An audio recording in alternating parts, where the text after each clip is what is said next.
Ouvinte propõe questão sobre homossexualidade. Cientistas procuram explicação para a origem do universo. O que significa batismo com água e batismo com fogo na Bíblia? Para a doutrina espírita, o que é oração? Concepção de Deus, a primeira lição do Livro dos Espíritos. O poder renovador do conhecimento espírita nos livros. Ouvinte, muito bom dia. Agora em Garça são 11 horas e 30 minutos. É com prazer que iniciamos mais uma edição de Momento Espírita. Se o programa é bom para você, recomende-o aos amigos. Passe-lhes o site da Unirádio aos mais distantes para nos ouvirem ao vivo pela internet. Anote aí, é uniradio.com.br, uniradio.com.br. Momento Espírita também pode ser acompanhado pelo site do Centro Espírita Caminho de Damasco, pelo Facebook, e você ainda pode ouvir as edições passadas do programa pelo YouTube. Obrigada pela gentileza de sua atenção. Seja bem-vindo ao nosso círculo de estudos e reflexão. Ouça, analise e questione. A vida pede posturas conscientes e ponderadas. Use o bom senso. Deus é a inteligência suprema, causa primária de todas as coisas. E fé inabalável é somente aquela que pode encarar a razão face a face em qualquer época da humanidade. Se você tem dúvidas, críticas ou sugestões de temas, telefone, escreva ou nos envie por e-mail ou por WhatsApp. Quanto mais você participar, melhor será a qualidade deste programa. Você pode se comunicar com o Momento Espírita por telefone durante sua apresentação, ou pode usar a internet para nos mandar o seu recado. Para tanto, anote aí as vias de comunicação com o e-mail, com o programa por e-mail, que é o Momento Espírita caminhodedamasco.com.br, repetindo o e-mail, momentoespírita@caminhodedamasco.com.br, ou pelo WhatsApp 997-512397, esse número é da Vivo. Você também pode escrever para Momento Espírita, Rádio Universitária, ou trazer pessoalmente o seu recado. E atenção para o livro que vamos sortear logo mais entre os ouvintes que nos telefonarem até o meio-dia para dizer que estão ouvindo o Momento Espírita. Nos Campos do Coração é um romance do espírito Angelinos pelo médium João Marcelo Tomazini. Uma obra que apresenta tristes episódios da Segunda Guerra Mundial envolvendo o Holocausto. Nos Campos do Coração é uma publicação da editora Clarim, de Matão. Ganhou o livro da vez passada a nossa ouvinte Maria Amélia Frabetti. Ligue para o telefone fixo 34710700 aqui da Unirádio, ou para os seguintes celulares. Da operadora Vivo é o 997-512397. Da operadora TIM, 981-792405. Ligue até o meio-dia e concorra a um exemplar do livro Nos Campos do Coração. Você também pode se utilizar do WhatsApp para se comunicar conosco agora ou a qualquer momento.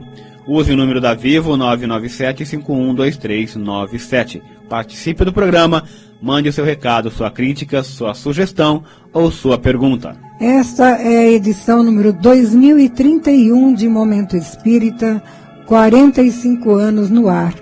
Gustavo Souza é o responsável pela edição sonora deste programa. E a apresentação é de Eliane Cid e a participação Marco Antônio, Maris e Sônia. E a secretaria, Maris e Benevides. Ligue agora.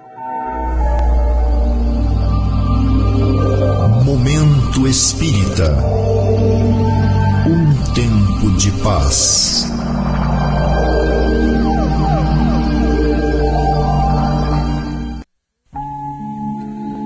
Ouvinte de Momento Espírita, muito bom dia. Chega a ser surpreendente o caminhar do conhecimento humano em busca de explicações para as causas e origens do universo. Uma obra do filósofo Thomas Nagel, lançada em 2012 e que em tradução livre tem por título Mente e Cosmos, rejeita a ideia de que o universo se resume em matéria e forças físicas e de que a lei de evolução, diferentemente do que acreditava Charles Darwin, depende apenas e tão somente do acaso. Nagel é um respeitável professor da Universidade de Nova York e seus trabalhos se concentram em filosofia da mente, filosofia política e ética. O que mais surpreende nas suas ideias é o fato de que, embora se proclame ateu, sua proposta é buscar a verdade além da matéria e da energia para explicar o universo, aproximando-se mais das ideias espíritas do que das teorias materialistas. E vejam que interessante. Para ele, a inteligência do homem, capaz de elaborar a ciência e principalmente a matemática, está em sintonia com o universo. E é por isso que o homem consegue explicar as leis da natureza. Acontece que essas explicações caminham em direção à verdade e, embora não consigam atingi-la plenamente, demonstram que a mente humana é um princípio fundamental da natureza e que vivemos em um universo preparado para gerar seres capazes de compreendê-lo. Disso resulta, para esse filósofo observador, que os fenômenos que ocorrem no universo não acontecem de forma aleatória, o que significa que a evolução teria uma direção específica, ou seja, um fim determinado. Em linguagem mais simples, poderemos dizer que Nagel, embora ateu, acredita num princípio inteligente ou, no mínimo, acha que o universo é consciente e, portanto, sabe o que está fazendo.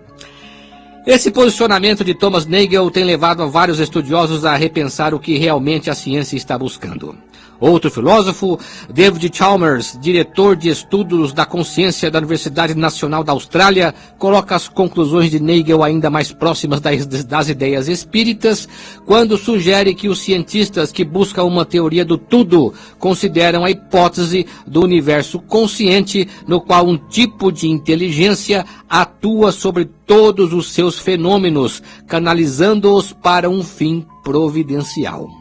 A concepção de Pitágoras, 5 séculos antes de Cristo, de que os números têm significado e que a princípio pode parecer ingênua ou imaginosa, na verdade pode ser algo muito mais sério do que se pensa, pois, de certa forma, ela revela que a matemática não é uma simples criação humana, mas uma decorrência natural desse universo inteligente que o físico Emmett Gosmani, da Universidade de Oregon, chama de universo autoconsciente, título de uma de suas obras. Já o cosmólogo Max Tegmark, professor do Instituto de Tecnologia de Massachusetts, que afirma ser o universo uma estrutura matemática, e vários outros estudiosos de diversas áreas científicas, notadamente da física e da biologia, também estão voltando sua atenção para essa descoberta de Nagel. Entretanto, o que eles ainda não sabem, e por certo custarão a entender, é que o Espiritismo, desde a sua constituição, em 1857, já afirmava que por trás de toda essa complexa realidade fenomênica a que pertencemos está Deus, a inteligência suprema, causa primária de todas as coisas. Momento Espírita. O rádio é do ouvinte. Prezado ouvinte, sua participação é de grande proveito para todos nós. O mais importante é falar sobre o que os ouvintes querem saber. Mande suas dúvidas, seus comentários e sugestões para o Momento Espírita. Perguntas formuladas num domingo serão respondidas nas edições seguintes, pois temos o cuidado de pesquisar o assunto e dar respostas mais bem elaboradas. Vamos então à primeira questão de hoje. A primeira questão, levantada pelo nosso ouvinte Cristiano, residente em Veracruz, é a seguinte: segundo a doutrina espírita, qual é a causa da homossexualidade? Seria uma expiação? Em primeiro lugar, Cristiano, vamos dizer o que entendemos por homossexualidade e por expiação. A questão de identidade de gênero, ou seja, a questão que se refere à definição do que seja homem, do que seja mulher e do que seja transexual na atualidade, tem sido muito debatida por especialistas e já existem várias obras a respeito. Temos no meio espírita os trabalhos do Dr. Andrei Moreira. Mas o assunto ainda é recente, levantando conceitos que só apareceram no final do século XX e neste início de século XXI. De uma maneira geral, Cristiano, falamos em transexualidade quando queremos nos referir às pessoas que percebem que nasceram no sexo errado, ou seja, o indivíduo dotado de órgãos sexuais masculino descobre que tem tendências femininas. Fisicamente é homem, mas psicologicamente é mulher. Ou vice-versa. A pessoa dotada de órgãos sexuais feminino percebe que tem tendências masculinas. Fisicamente é mulher, mas psicologicamente é homem. São casos que hoje são chamados de transexualidade. Na verdade, são espíritos inconformados com o corpo com quem reencarnaram. Contudo, segundo a terminologia atual dos estudiosos do assunto, transexual não é a mesma coisa que homossexual. Para a psicóloga Camila Moura, homossexual é a pessoa que, embora se sinta atraída para pessoas do mesmo sexo que o seu, ela não tem vontade de pertencer a outro sexo. Ela está satisfeita com o seu. Se é homem, ela se considera homem, embora se sinta atraída sexualmente por homem. E se é mulher, considera-se mulher, mas se sente atraída apenas por mulher. Ou seja, é atraída por pessoas do mesmo sexo. Por isso o termo homossexual. Mas o que você pergunta, Cristiano, é se tal condição de homossexualidade não pode se constituir numa expiação para o espírito, já que até hoje, na história do mundo, o homossexual sempre foi vítima de discriminação, preconceito e perseguição por parte da sociedade, constituindo-se no que conhecemos como homofobia. Expiação, por outro lado, é um termo usado por Allan Kardec para definir a situação do espírito que sofre as consequências de erros que cometeu no passado. Podemos dizer que em relação à homossexualidade pode haver algo nesse sentido, sim, até porque, na lei de Deus, nada acontece por acaso. Devemos entender, no entanto, que se todo sofrimento que decorre de erros é expiação, nem todo sofrimento decorre de erros, ou seja, há sofrimentos que decorrem da própria lei natural da evolução, ou mais propriamente, da necessidade evolutiva do espírito. Há situações difíceis pelas quais o espírito passa e que ele mesmo escolheu. Há sofrimentos prova e há sofrimentos evolução. Logo, nem todo sofrimento é expiação no sentido estrito dessa palavra. Se nem todo sofrimento é expiação, Cristiano, é possível que a condição sofrida de um homossexual diante de uma sociedade preconceituosa seja por prova ou por necessidade de evolução. Na obra Forças Sexuais da Alma, o Dr. Jorge André deixa transparecer que há uma confusão generalizada em torno desta questão quando pretendemos classificar as pessoas. Há espíritos, segundo ele, que já se encontram num estágio evolutivo próprio e que, embora reencarnaram na Terra, eles não fazem uso do sexo como nós fazemos e muitas vezes acabam sendo confundidos ou classificados como homossexuais. Contudo, voltando à sua pergunta, podemos dizer que a homossexualidade, de uma maneira geral, quando nasce das tendências naturais do indivíduo, e portanto não se trata apenas de mera opção, quase sempre está sujeita a uma pressão social muito intensa, quando não a exclusão social, e por isso, em determinados casos, pode ser expiação. Tal condição, portanto, depende de cada caso.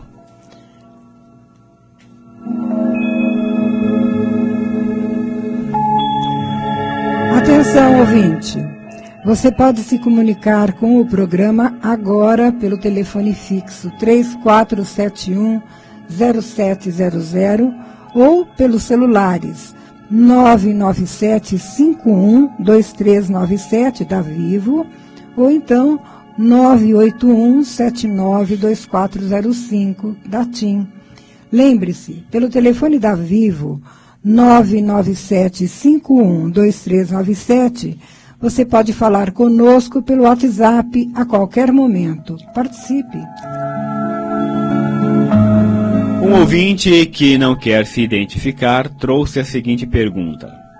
Está na Bíblia que João Batista dizia que batizava com água, mas viria aquele que batizaria com fogo, referindo-se ao Messias, que é Jesus. Para os espíritas, o que vem a ser esse batismo de fogo? O batismo de fogo é uma prática muito antiga na história da humanidade. Tem milhares e milhares de anos em variadas culturas da antiguidade e esteve sempre ligada à mudança de rumo na vida das pessoas. Trata-se de um ritual de iniciação ou de passagem, quando o iniciado assume uma nova postura para recomeçar a vida, buscando e defendendo novas ideias e novos valores. Na história da humanidade, os rituais, de um modo geral, sempre tiveram um grande valor simbólico e exerceram um importante papel na sociedade.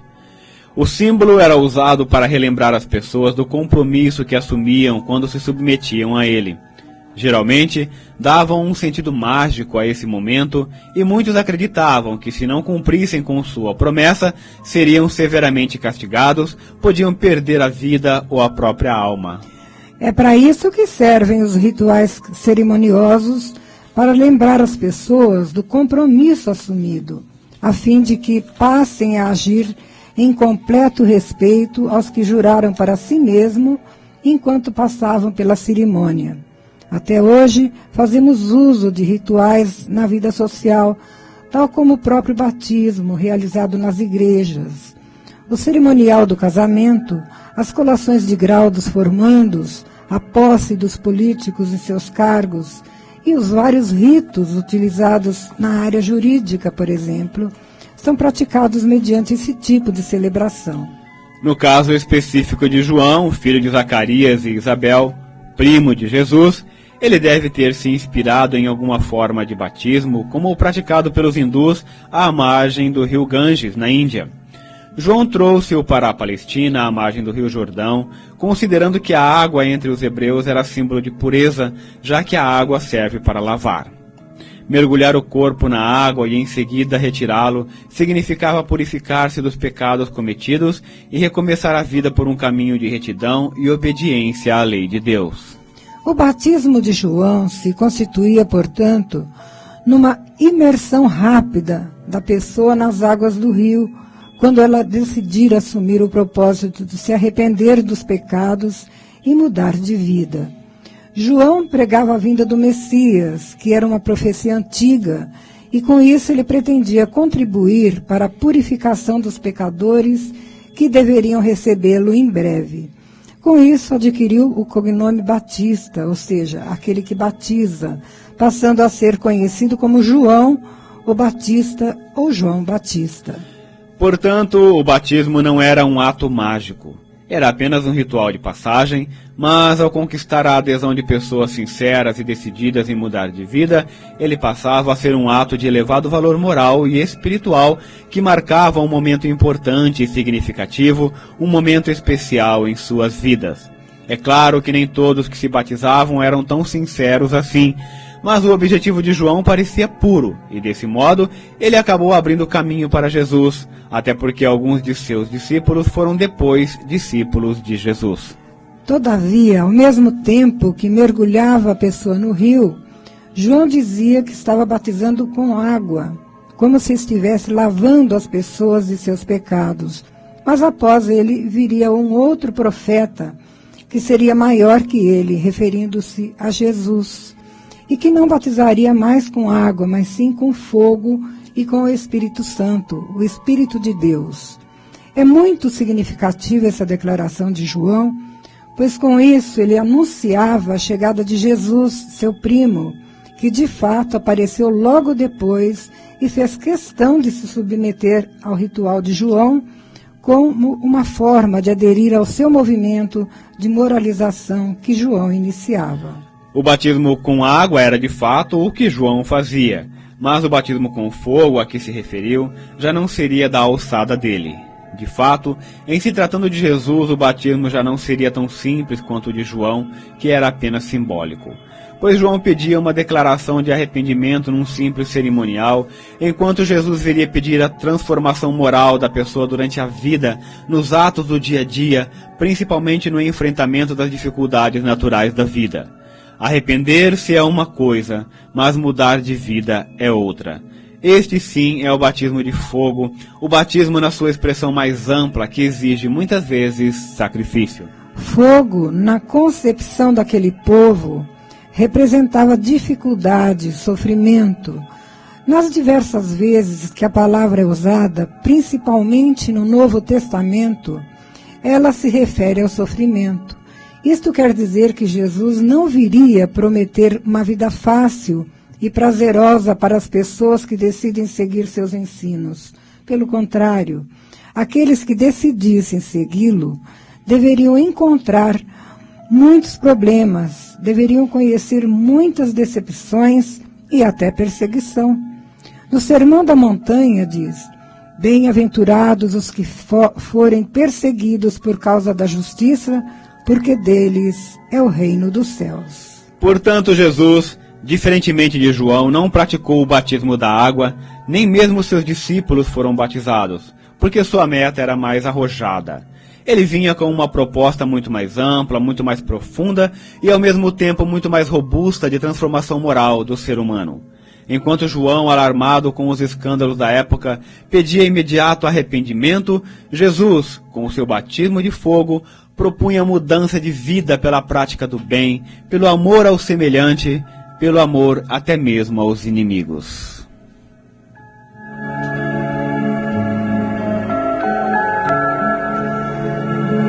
A participação agora vem da Jandira, ouvinte que fez o seguinte comentário.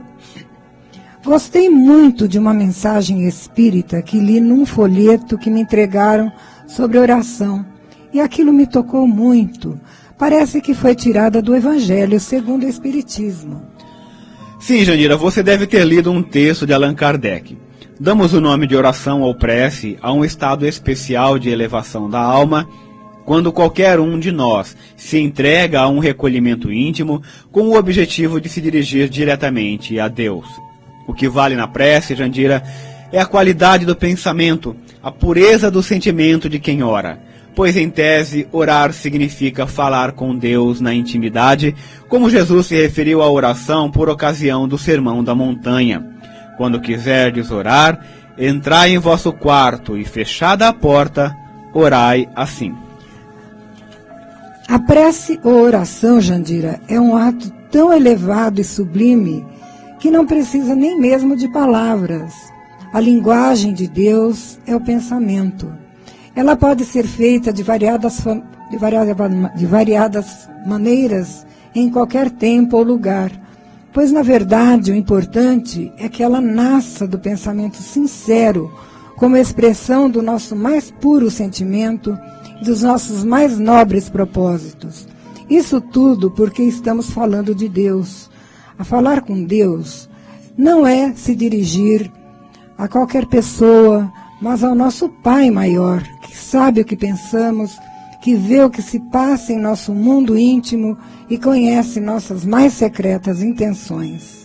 Assim, seria absurdo pensar que podemos enganar a Deus, falando uma coisa e sentindo outra, fazendo promessas ou propondo negociação com Deus, com o objetivo de levar vantagem, quando sabemos que não poderemos cumprir a nossa parte.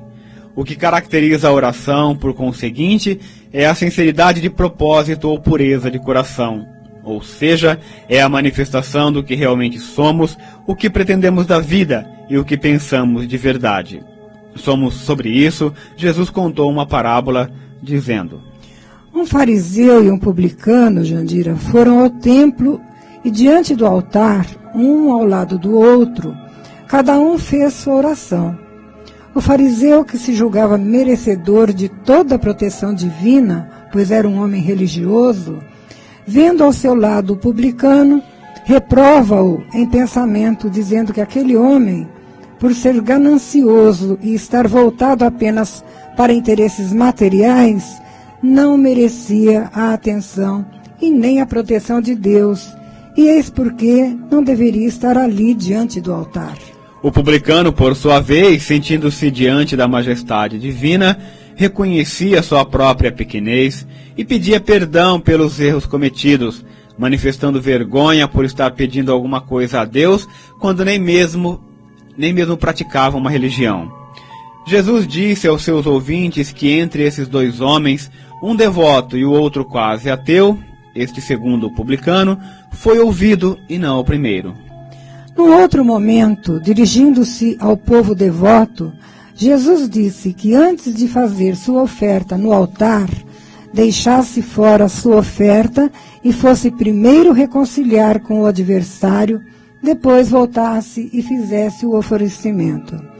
Ele queria com isso salientar a necessidade do bom sentimento para que a prece tivesse efeito. Então, perguntamos, será que realmente sabemos orar como ensinou Jesus? Ou será que nossas preces, feitas apenas por obrigação ou simples hábito, não nos ajudam a ser melhores?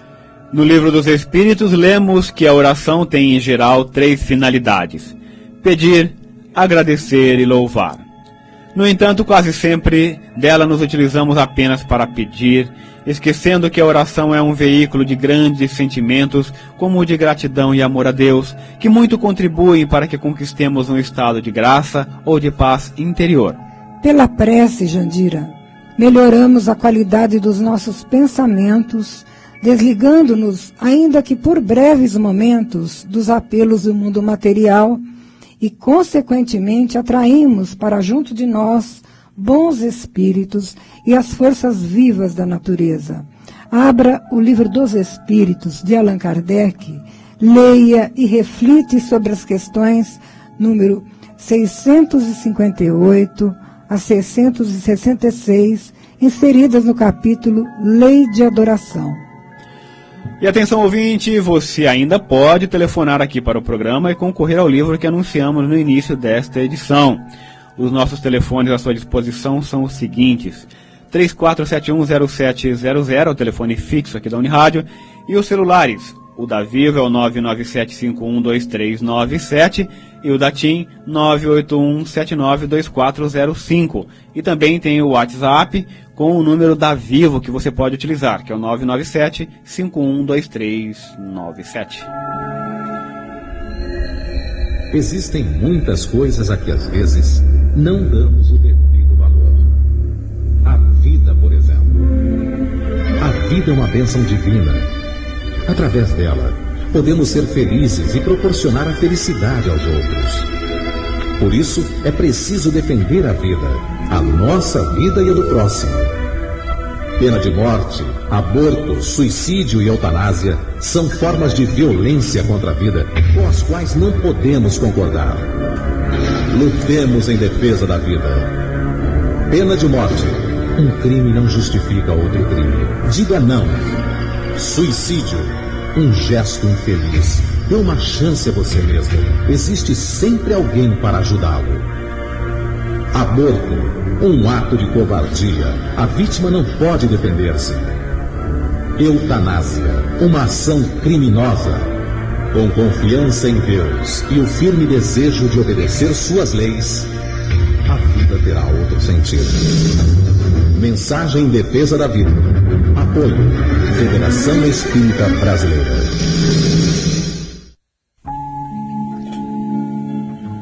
Conhecendo a doutrina espírita, a concepção espírita de Deus.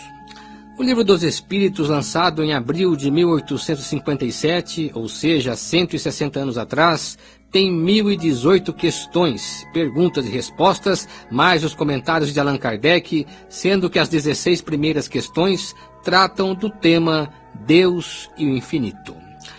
Por que o Espiritismo começa tratando de Deus? Você perguntaria. Porque Deus é a causa e a finalidade de tudo o que existe e, portanto, é a causa das causas, o primeiro e último, a finalidade das finalidades. É a causa primordial, a razão e o fundamento de tudo o que existe. Que é Deus? Começa Kardec. Deus é a inteligência suprema, causa primária de todas as coisas, respondem os espíritos.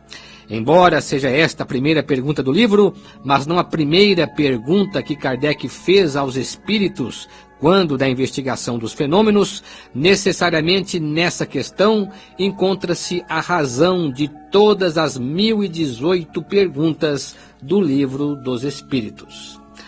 Todos os caminhos levam a Deus, como tudo de Deus proveio. Para Ele tudo se encaminha num movimento constante. Todas as questões do mundo, sejam elas de que ordem forem, nos levam à origem das origens, e essa origem é Deus. Kardec sustenta a tese da existência de Deus baseando-se na lei de causa e efeito, lei essa que qualquer de nós pode observar na prática. Não há como explicar o universo e tudo o que ele contém sem pressupor que por trás dessa infinitude de coisas e de fatos há um comando inteligente e capaz.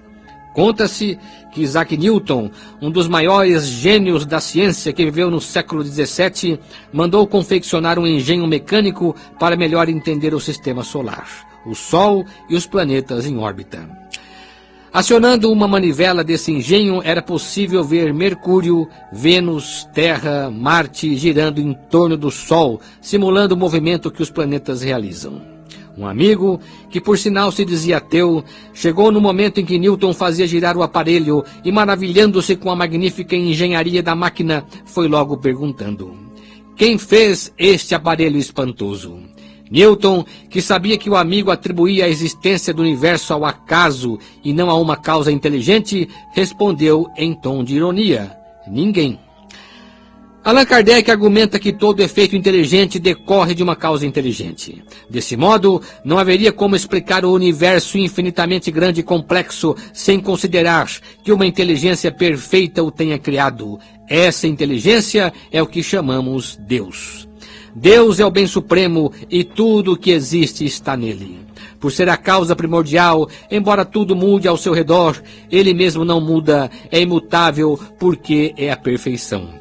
E ao mesmo tempo é único, todo-poderoso, soberanamente bom e justo.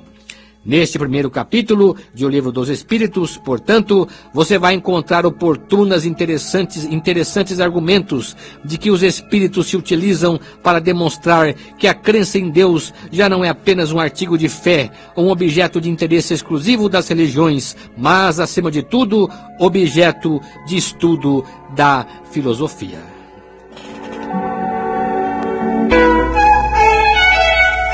Momento Espírita. Mensagem para a nova era.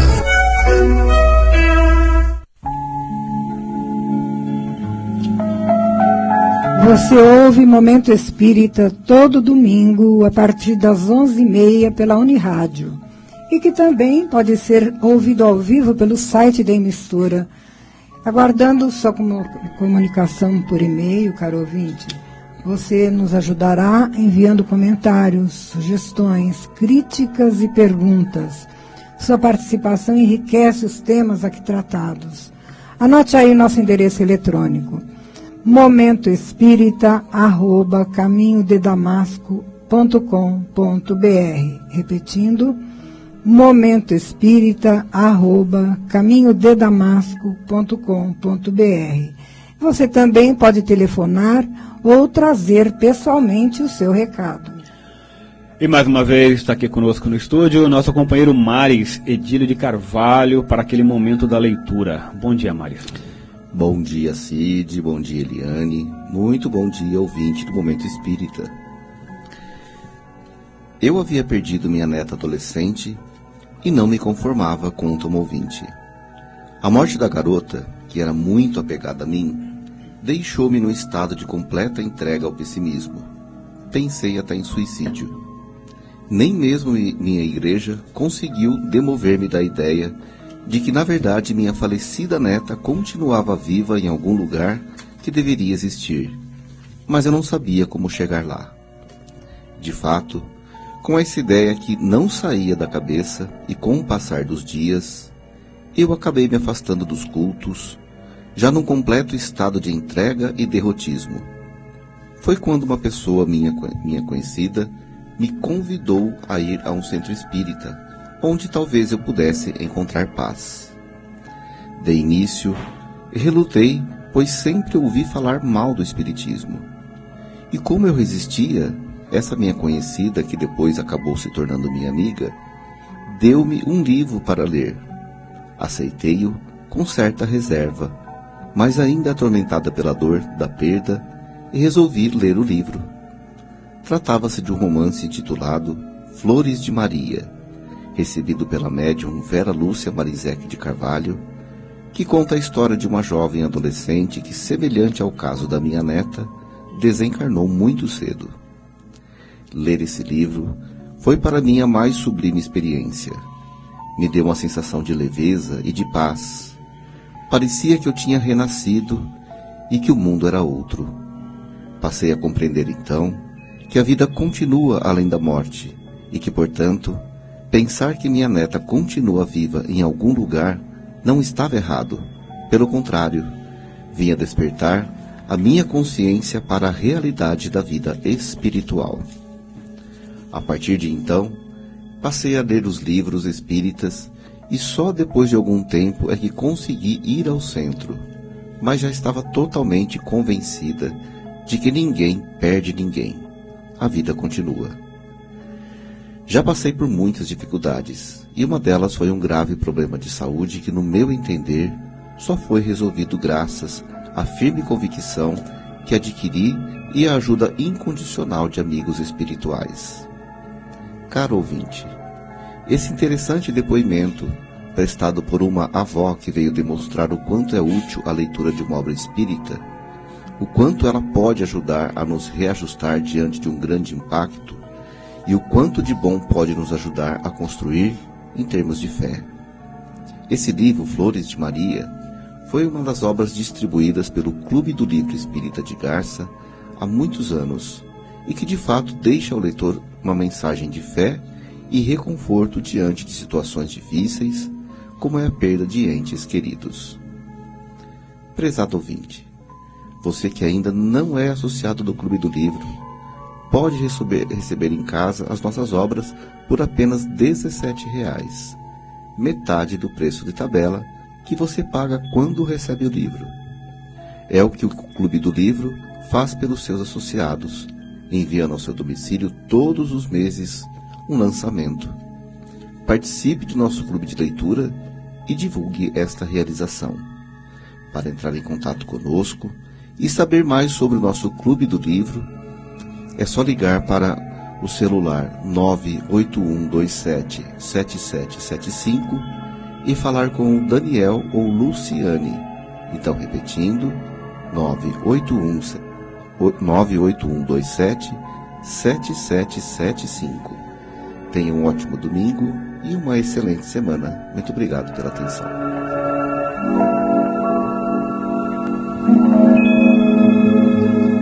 Atividades no caminho de Damasco. De domingo a sábado, todos os dias, menos na quinta-feira, a sessão de aplicação de passes às 18 horas para adultos e meia hora antes para as crianças. As crianças e os casos urgentes são atendidos a partir das 17h30. Amanhã, segunda-feira, 20 horas, no Damasco, teremos palestra sobre o tema Por que a vida não pode ser uma só, com José Benevides Cavalcante. Na quinta-feira, prosseguimento do estudo do Evangelho segundo o Espiritismo. E na sexta-feira, leitura em grupo e discussão em torno da obra de André Luiz, psicografada por Chico Xavier, na obra Entre a Terra e o Céu. Na terça-feira, estudo das obras Missionários da Luz e Estude Viva, ambas psicografadas por Chico Xavier. Na quarta, grupo de estudo de Espiritismo, a partir do livro Dos Espíritos, de Allan Kardec, e do Nosso Lar, de André Luiz. Ambas as reuniões, abertas ao público, têm início às 19h30. As atividades de evangelização infanto-juvenil no Lar Meimei acontecem todo sábado a partir das 14 horas, lá no Lar Meimei. As evangelizadoras Cristiane, a Mariana e a Vanderly trabalham com as crianças de 4 a 6 anos, a Silvia e a Vandria com as crianças de 7 a 12 anos, o Vitor e a Regina com a pré-mocidade, os adolescentes até 14 anos. Para quem quiser conhecer o Espiritismo, temos no Lar Meimei, também aos sábados, e nesse mesmo horário, 14 horas, o estudo sistematizado de doutrina espírita para adultos, ministrado pelo Tiago Gravatin. Os interessados podem comparecer e entrar em contato com o Tiago. Todo o curso é inteiramente gratuito.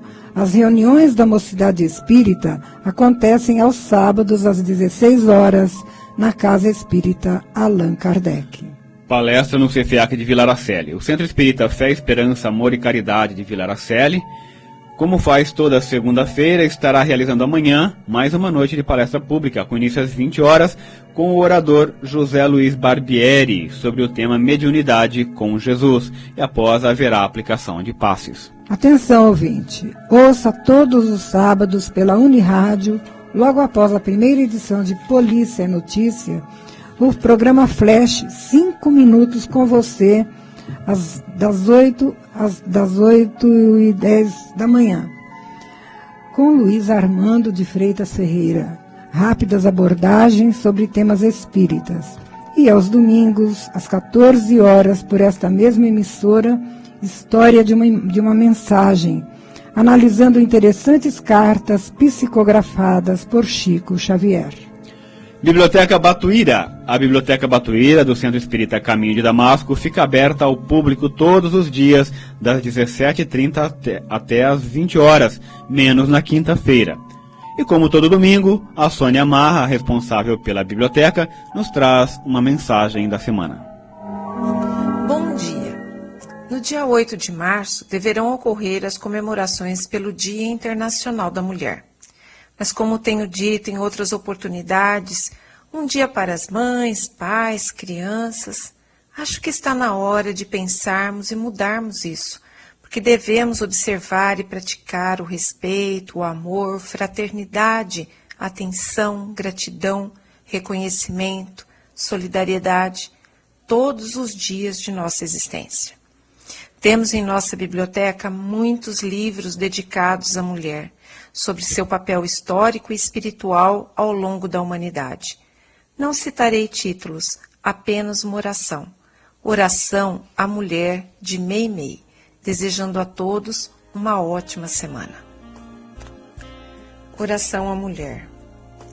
Missionária da vida, ampara o homem para que o homem te ampare. Não te conspurques no prazer, nem te mergulhes no vício. A felicidade na terra depende de ti, como o fruto depende da árvore. Mãe, seu anjo do lar, esposa, auxilia sempre.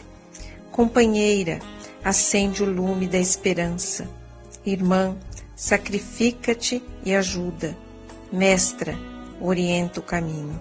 Enfermeira, compadece-te.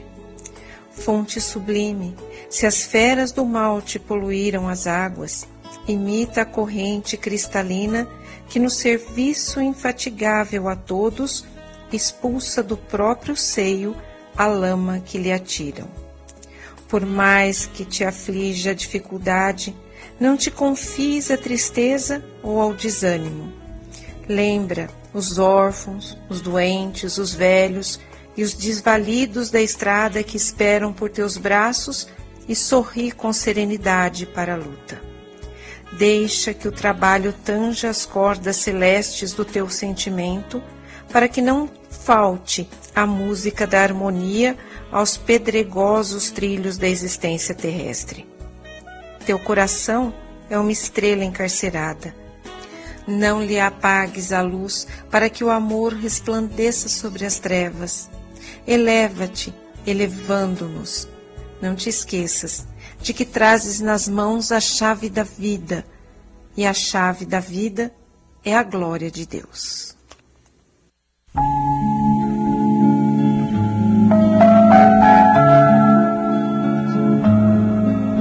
Esteve reunido nesta manhã no Lar Meimei o Conselho Diretor da USE Intermunicipal de Garça, quando foi elaborado o plano de atividades para 2018, como os 2 ciclos de palestras, abril e outubro, o encontro anual da família espírita no mês de julho, o evento Tributo à Natureza no mês de setembro, junto ao Lago J.K. Williams, além das sessões de cinema livre em Gália e Garça. No próximo domingo, estaremos dando mais detalhes sobre os eventos programados. A US Intermunicipal de Garça é o órgão coordenador do Movimento Espírita em Gália, Garça e Lupércio. Muito bem, vamos passar agora ao sorteio de um exemplar do romance mediúnico Nos Campos do Coração, que foi recebido pelo médium João Marcelo Tomazini, um romance da editora Clarim. E hoje quem vai levar o livro é o nosso ouvinte, Nassim Cotaiti Júnior. Nassim Cotaiti Júnior, que mora lá na Rua Bom Pastor. Parabéns, Nassim. Você pode retirar o seu livro aqui na portaria da Unirádio até a próxima sexta-feira no horário comercial.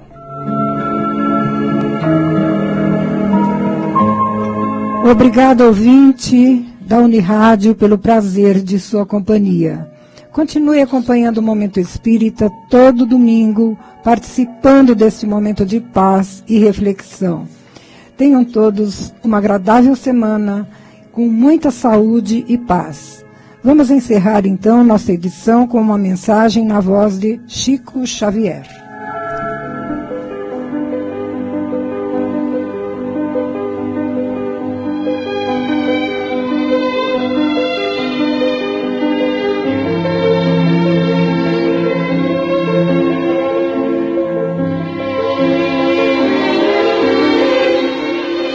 Confia sempre.